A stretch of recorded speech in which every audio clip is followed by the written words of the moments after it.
memang dari awal sudah kuputuskan, sudah kupersiapkan, memang jadi pengikut Kristus itu tidak mudah dan memang harus siap pikul salib lah kalau kata orang-orang nih. Jadi harus siap disiksa, dihujat, dicudahi, dikutuk, dihina, pokoknya segala macam yang gak enak itu tuh kita harus siap. Jadi gimana apa yang aku perbuat ketika aku banyak hujatan, ya sudah. Apa ya, patokannya film yang aku tonton deh gitu ya. The Passion of the Christ itu ada di situ. Yesus bilang, Bapa ampunilah mereka sebab mereka tidak tahu apa yang mereka lakukan. Kenapa bilang begitu? Kenapa aku bilang sebab mereka tidak tahu apa yang mereka lakukan? Karena gini, kita beda pemahaman dengan orang yang nggak suka sama aku gitu ya. Itu beda pemahaman. Aku menganggap gitu kan, aku merasa bahwa kayak ya Tuhan Yesus tuh sebegini kerennya, mengagumkan lah apa segala macam. Tapi bagi mereka yang tidak percaya ke Tuhan Yesus, ya memang tidak akan berpikir sedemikian gitu loh. Jadi mereka menghujat atau apa ya, karena kita beda paham, benar-benar beda paham, dan itu nggak bisa disatuin. Aku nggak bisa maksa mereka gitu loh. Lo harus tahu kalau Tuhan Yesus itu begini gitu. Lo nggak bisa gitu kan. Dan mereka juga nggak bisa maksa aku untuk membawa lagi aku gitu ya. Ibaratnya sadar Tuhan Yesus sebenarnya gini. Lo tuh harusnya begini. Itu nggak bisa gitu loh. Karena otak kita kepisah, beda-beda ya kan. Isi kepala aku, isi kepala kamu gitu. Itu beda gitu. Dan apa yang kita anggap benar, apa yang kamu anggap benar, itu memang beda gitu loh. Mungkin ada yang sama, tapi tidak semua orang bisa kita sama ratakan gitu loh. Pemikirannya harus sama dengan kita, perlakuannya harus sesuai dengan yang kita pikirkan, yang kita mau, tuh nggak bisa gitu. Jadi nggak bisa dipaksain dan perdebatan itu percuma. Jadi aku lebih memilih untuk diam. Bukan berarti aku nggak punya daya untuk membalas ya atau melawan gitu loh, tapi ya Tuhan aku ngajarin kasih gitu, jadi ya udah kita mengasihi aja gitu. Cuman ya udah nggak apa-apa, iyain aja. Kali aku konten tentang rohani itu pasti gini, cowoknya Kristen ya.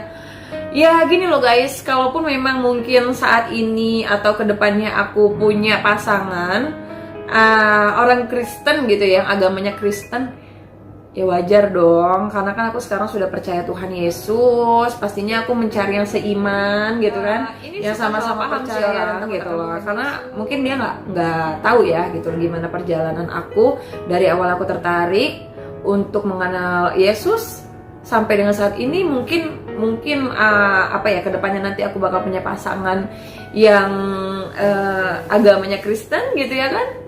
Jadi berpikirnya gitu gara-gara pacarnya Kristen nih, gara-gara mainnya sama orang-orang Kristen nih gitu loh. Tapi sebelumnya di video pertama aku yang aku mulai ngebahas Q&A yang pertama itu, aku udah pernah jelasin bahwa sebelum ini aku tuh nggak punya teman deket yang agamanya Kristen ya. Temen deket aku tuh Muslim semua gitu.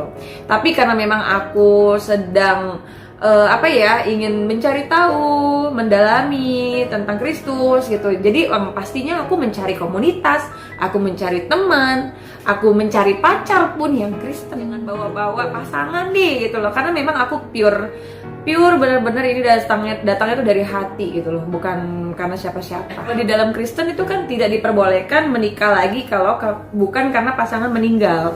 Setahu aku ya, maaf kalau misalnya aku salah. Tapi kalau misalnya gini, kalian pasti tahu status aku kan janda gitu ya. Jadi kalau dibilang, kan lo udah pernah nikah, masa lo nikah lagi? Tapi ini beda gitu loh.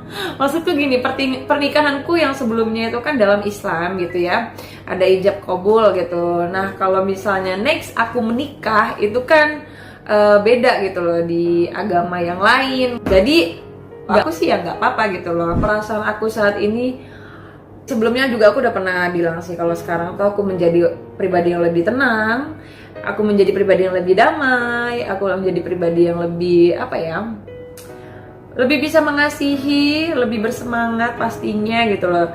Karena aku merasa kayak setiap aku punya masalah pun gitu ya, even aku sudah mulai percaya Tuhan Yesus dan aku ternyata masih ada masalah, karena namanya masalah itu kan ya pasti ada lah gitu ya, nggak mungkin hidup seseorang tuh lempeng-lempeng aja kan guys.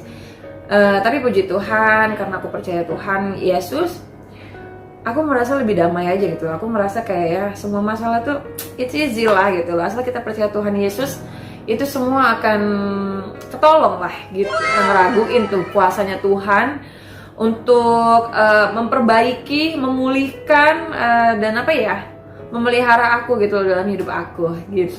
Pengharapannya yang pastinya bisa menjadi pribadi yang semakin baik lagi, semakin dicintai banyak orang, semakin memberkati banyak orang. Aku nggak ngerti sih gimana caranya memberkati banyak orang.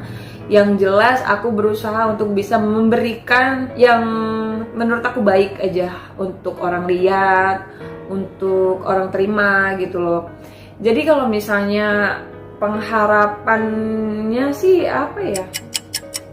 Ya intinya jadi orang yang lebih baik gitu loh. Karena aku nggak mau lagi jadi orang yang apa ya, emosian, yang suka putus asa dan lain-lain gitu loh. Aku kepengennya terus tumbuh dalam iman Kristus, kan keluarga. Gimana ya, puji Tuhan nih. Aku mau bilang makasih juga ke teman-teman, barangkali waktu itu sempat ada yang nonton TikTok aku ya, dan juga nonton video aku yang sebelumnya gitu. Aku minta bantu didoakan dari teman-teman semua supaya Tuhan melunakkan hati keluargaku untuk bisa ikhlas menerima aku mengambil jalan yang aku pilih saat ini gitu loh. Memang aku tidak tahu persis ya apakah mereka benar-benar bisa terima atau tidak gitu. Tapi karena memang mungkin aku bersikeras, mereka pun tahu itu gitu. Pelan-pelan aku sempat apa ya, dapat respon dari kakakku, ya terserah deh gitu loh. Nggak ngerti nih terserahnya itu terima atau pasrah atau bodo amat. Aku nggak tahu, tapi semoga itu positif ya teman-teman semua gitu loh. Kita harus percaya, kita harus terimakan proses. Jadi kita nggak bisa memaksakan semua hal itu seperti apa yang kita inginkan gitu loh. Jadi kakakku sempat ada bilang ya udah terserah deh lu gitu loh, kayak yang penting jadi orang lebih baik. Kalau menurut aku sih semua perjalanan ya dalam aku mengenal Tuhan Yesus itu adalah pengalaman spiritual gitu loh. Gitu. Jadi semenjak aku memang percaya tentang mukjizat, itu memang benar terjadi gitu. Sebuah mukjizat dari Tuhan yang diturunkan buat aku, yang bikin aku merasa bahwa ya memang Tuhan itu nyata. Memang Tuhan itu selalu mendengar, selalu mengerti. Tuhan itu pelihara aku, Tuhan itu kasihi aku, Tuhan itu sayang sama aku. Aku nggak ngerti gimana lagi harus ngedeskripsiin gimana baiknya Tuhan ke aku. Tanya tahun guys, aku memang beneran janda. Aku menikah tahun 2008, itu bulan Desember, dan aku sudah tidak serumah itu 2019 bulan Juni. Tapi aku resmi putusan pengadilan itu 2020. Aku agak lupa guys, belum ngecek lagi akte cerainya.